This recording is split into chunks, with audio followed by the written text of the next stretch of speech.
Hello guys. Mahabharat में देवराज इंद्र ने महापराक्रमी वीर योद्धा कर्ण के साथ जो छल किया उसके बारे में मैं आपको एक रोचक कहानी बताने जा रहा हूँ। ध्यानपूर्वक सुनिएगा और मेरे चैनल को सब्सक्राइब भी करिएगा और वीडियो में हमेशा बने भी रहिएगा अंत तक। तो मैं अब शुरू करता हूँ उस रोचक कहानी को। व्यक्ति की अच्छाई भी कभी कभी विनाश का कारण बन जाती है। महाभारत के शक्तिशाली पात्रों में से एक कर्ण के साथ भी यही हुआ था। महाभारत के युद्ध में जब कर्ण सब पर भारी पड़ने लगे तो क्या हुआ उनके साथ, आइए जानते हैं। कर्ण सूर्यपुत्र थे, शक्तिशाली थे, अच्छे योद्धा होने के साथ साथ वह दानवीर भी थे। इसके अलावा कर्ण में नैतिकता और संयमशीलता भी थी, लेकिन उन्हें इस बात का अंदाजा भी नहीं था महाभारत के युद्ध में उनकी यही खूबियां विनाश का कारण बन जाएगी। इंद्र के साथ कृष्ण ने बनाई ये योजना। कर्ण की शक्ति से भगवान कृष्ण भली भांति परिचित थे। वह जानते थे कि कर्ण के पास जब तक कवच और कुंडल है तब तक कोई उसे मार नहीं सकता है। कृष्ण की चिंता वाजिब थी, क्योंकि कौरव की सबसे शक्तिशाली योद्धाओं में कर्ण का नाम बहुत ऊपर था। ऐसे में उन्हें अर्जुन की चिंता सताने लगी। भगवान कृष्ण के साथ देवराज इंद्र भी कर्ण की शक्ति को जानते थे। कर्ण की इस शक्ति को छीन करने के लिए कृष्ण ने एक योजना बनाई। कृष्ण ने इंद्र को ब्राह्मण के वेश कर्ण के पास जाने के लिए कहा।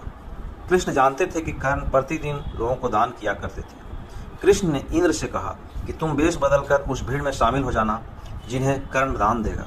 इंद्र ने ऐसा ही किया।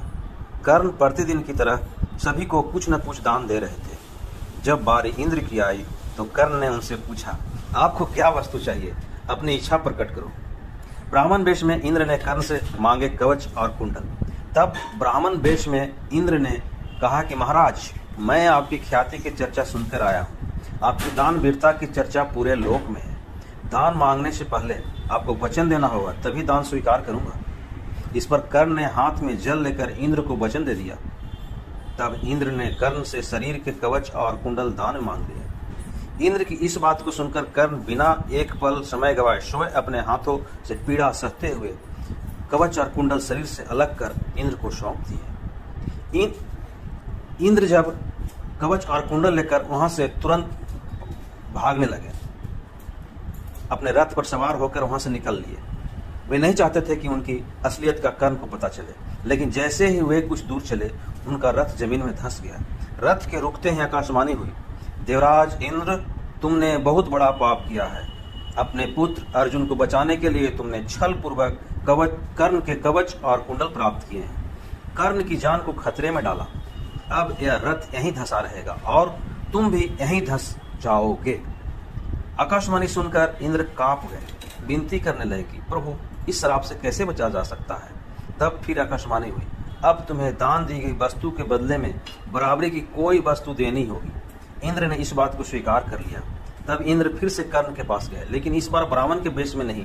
कर्ण ने उन्हें आता देखकर बड़ी विनम्रता से पूछा, देवराज, आदेश करिए, और क्या चाहिए। इंद्र को कर्ण के सामने होना पड़ा लज्जित। इंद्र अपने आप को लज्जित महसूस करने लगे और बोले कि हे दानवीर, अब मैं लेने नहीं कुछ देने आया हूँ। कवच कुंडल को छोड़कर जो इच्छा हो मांग लीजिए।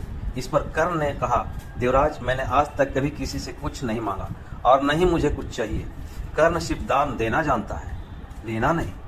तब इंद्र ने अपनी व्यथा कर्ण को बताई और कर्ण से कुछ भी मांगने का आग्रह किया, लेकिन कर्ण ने फिर वही उत्तर दिया। आखिरकार इंद्र को कर्ण के आगे लाचार होना पड़ा और इंद्र ने कहा कि वह बिना कुछ दिए तो वापस नहीं जा सकते हैं। इसलिए इंद्र ने वज्र रूपी शक्ति कर्ण को प्रदान की। इंद्र ने कहा कि कर्ण, तुम इसको जिसके ऊपर चला दोगे वो बच नहीं पाएगा। भले ही साक्षात काल के ऊपर ही चला देना, लेकिन इसका प्रयोग सिर्फ एक बार ही कर पाओगे। इतना कहकर इंद्र वहां से चले गए। कर्ण ने उन्हें बहुत रोकने की चेष्टा की, लेकिन इंद्र नहीं रुके। कर्ण ने इंद्र की दी हुई शक्ति रख ली। दुर्योधन को हुई चिंता। कर्ण की कवच और कुंडल दान में देने की खबर दुर्योधन को हुई तो उसके पैरों के नीचे से जमीन खिसक गई। उसे अपनी पराजय दिखाई देने लगी। लेकिन जब उसने सुना कि इंद्र ने कवच और कुंडल के बदले वज्र शक्ति दे गए हैं तो उसे प्रसन्नता हुई। लेकिन इंद्र की दी हुई शक्ति भी कर्ण के काम ना सकी। ये है दानवीर कर्ण की कहानी, जिसने अपने दान दयालुता के कारण अपने सबसे प्रिय वस्तु को दान कर